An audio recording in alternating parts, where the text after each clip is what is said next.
It was just a couple of weeks ago that we discussed the sudden rise of an actor named Karla Sofía Gascón, who stars in one of the worst movies ever made, Emilia Perez. And in case you're not familiar with it, which you probably aren't because no one has actually seen this film, Emilia Perez is a musical about a male cartel boss who gets a sex change so that he can reinvent himself as a caring family man or family woman, I guess. Nothing about the plot makes sense. The acting's atrocious. The musical numbers are excruciating, seemingly by design.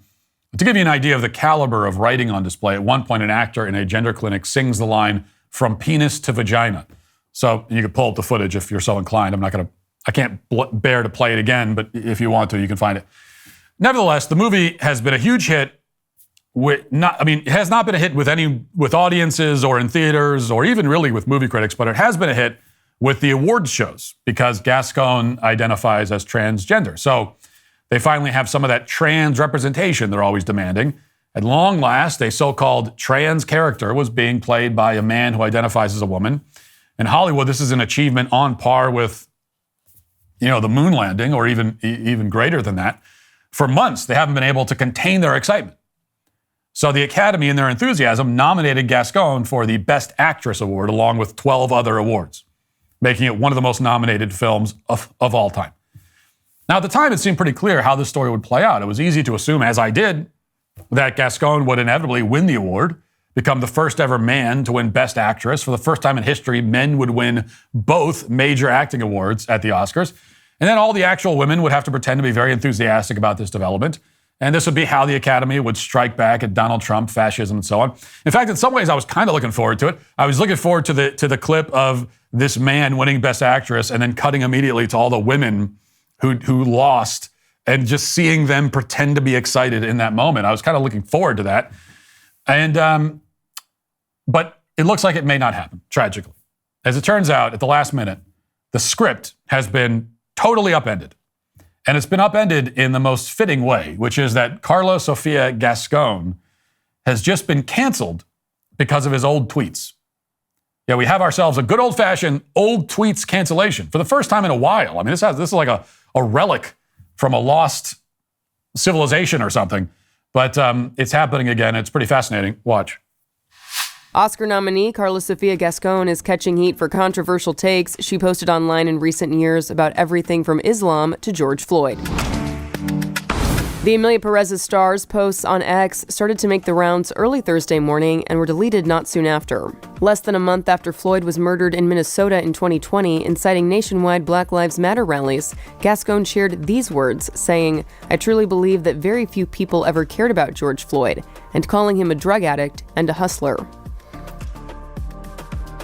Later that year, she took aim at Muslims in her native Spain when she wrote this post that says, in part, "Sorry, is it just my impression, or are there more and more Muslims in Spain?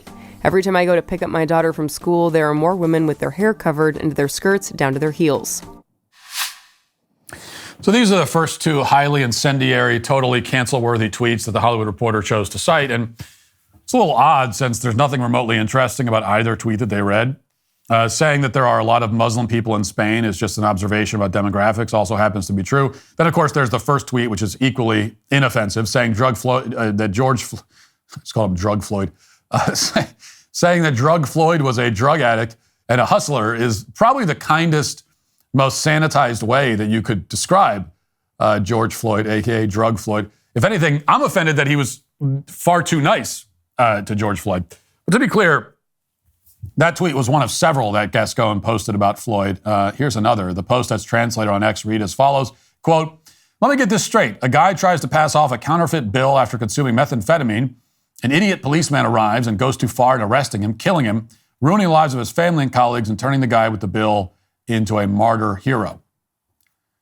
So if there's anything offensive about that tweet, it's that he got the facts wrong. First of all, the predominant drug in Floyd's system was not meth, it was fentanyl. He had enough fentanyl in his body to kill a horse when he died, something that the prosecution repeatedly lied about during the trial. Secondly, the policeman was not an idiot, nor did he kill George Floyd. So these are basic facts that Gascón got wrong. But to be fair, a lot of people in the media in general, get those facts wrong because the media lies about them constantly, even now. At this point, as I'm reading through this, I wasn't sure what the fuss was about, so I kept on reading. And then I found some of the spicier tweets, as the kids would say. For example, there's this one, quote, More and more, the Oscars are looking like a ceremony for independent and protest films. I didn't know if I was watching an Afro-Korean festival, a Black Lives Matter demonstration, or the 8M feminist strike. Apart from that, an ugly, ugly gala. Well, okay, now we're getting somewhere, maybe. You could start to see why the Academy is taking some of this personally. At the same time, again, he's right, and his take is completely reasonable.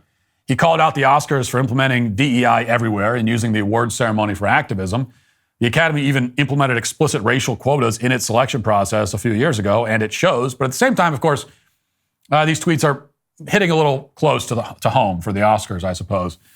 Now, there are other tweets that have been dug up, apparently, although he deleted his account, and the tweets are in a different language, so it's hard for me to verify most of them. Not that I'm interested in expending that kind of effort for something like this anyway. Evidently, he tweeted something insulting about one of his co-stars, Selena Gomez, although I believe it was before they worked together. And allegedly, he posted some other tweets about Muslims that were considerably more insulting than the one that I read a couple of minutes ago. And whatever you think of whatever this guy tweeted, that was his opinion. And you wouldn't think it would have any impact one way or another on how his performance in the film or the film itself are perceived. Are you guys as fed up as I am with all the garbage flooding the supplement market? It seems like every week there's some new miracle pill, all just synthetic junk that your body can't even process, just weak, overpriced trash that does nothing except rob hardworking people. Luckily, Black Forest Supplements got it right with a powerful health supplement called NMN. But here's what's got everyone fired up. The FDA is making a power move to control NMN because it's one of the few supplements that actually has some real backbone to it. And of course, this just hands more control to Big Pharma while keeping you from accessing something that actually works. Let's cut through the BS. The FDA's aggressive push to reclassify NMN as a drug instead of a supplement has nothing to do with safety. It's a straight-up power grab, and they could shut down NMN sales at any moment. NMN isn't some weak, watered-down supplement. This is the real deal. It's a precursor to NAD+ that's proven to boost energy, support weight management, increase strength and endurance, and fight aging. People taking Black Forest's NMN 1,000 milligram supplement are reporting serious improvements in energy, mental sharpness, and overall performance, something a lot of Americans need these days, if you ask me. Right now, Black Forest is offering a buy two, get one free deal for the next 48 hours at blackforestsupplements.com/Walsh. Don't let them control what you put in your body. Link and discount code are pinned in the comments and description. Time to take action before they make it nearly impossible to get your hands on Black Forest NMN. Again, that's blackforestsupplements.com/Walsh. Now, both the film and his performance are already terrible, but if you thought they were both brilliant, as Academy voters apparently did, you should still think that. But of course, they're throwing him under the bus. And in response, he came out and delivered a big apology in a desperate attempt to save his bid for Best Actress. Here's one report on what he said. Oscar nominee Karla Sofía Gascón is apologizing amid online controversy. The Emilia Perez star expresses her regret for recently resurfaced past offensive posts she made on X, formerly known as Twitter, that appeared to target Muslims, the killing of George Floyd, and diversity at the Oscars. In a statement shared to NBC News via a Netflix spokesperson, on January 30th, Karla says, quote, "I want to acknowledge the conversation around my past social media posts that have caused hurt. As someone in a marginalized community, I know this suffering all too well, and I am deeply sorry to those I have caused pain. All my life I have fought for a better world. I believe light will always triumph over darkness." Inspiring. So he immediately hides behind the idea that he's in a marginalized community, quote unquote, even though he was just nominated for an Oscar for a film that is objectively atrocious. It's actually the opposite of being marginalized. And the whole act isn't working anymore. The social media mob was not appeased. As a result, Gascón isn't being allowed to appear at any Oscars event for the film. And now his own director doesn't want anything to do with him. Here's what the director told Deadline, quote, "It's very hard for me to think back to the work I did with Karla Sofía, the trust we share, the exceptional atmosphere that we had on set that was indeed based on trust. And when you have that kind of a relationship and suddenly you read something that the person has said, things that are absolutely hateful and worthy of being hated, of course that relationship is affected. It's as if you fall into a hole because what Karla Sofía said is inexcusable. I haven't spoken to her and I don't want to. She is in a self-destructive approach that I can't interfere in, and I really don't understand why she's continuing. Why is she harming herself? I don't understand it. And what I don't understand about this, too, is why she's harming people who are already close to her. She's really playing the victim. She's talking about herself as a victim, which is surprising. It's as if she thought that words don't hurt, close quote. And of course, in your head, put the air quotes around she and her throughout that entire quote. I was just telling you what the guy said. This, by the way, is like everyone in Hollywood. I think some of his co-stars too, but they're just throwing him under the bus completely. This is the kind of loyalty. This is the director of the film you worked with for a long time, professed to be a friend, and just immediately throwing him under the bus. Like no hesitation. Total disavowal, right, of a friend. This is the loyalty you get in Hollywood. And now we're being told that the trans-identifying actor is not allowed to play the victim. Even though when he stood up at the Golden Globes and said trans people were being killed in the streets or whatever, which isn't true, that was fine. But now his cloak of marginalization doesn't work anymore. Now he's persona non grata in Hollywood. In a matter of weeks, he's gone from giving weepy speeches at the Golden Globes to being disowned by his own director. And this whole saga, a sordid and weird tale as it is, tells us everything we need to know about modern Hollywood, because Gascón hasn't been canceled for starring in one of the worst movies ever made. It's not as if everyone just woke up and actually watched this film and realized how unimaginably bad it is. That didn't happen.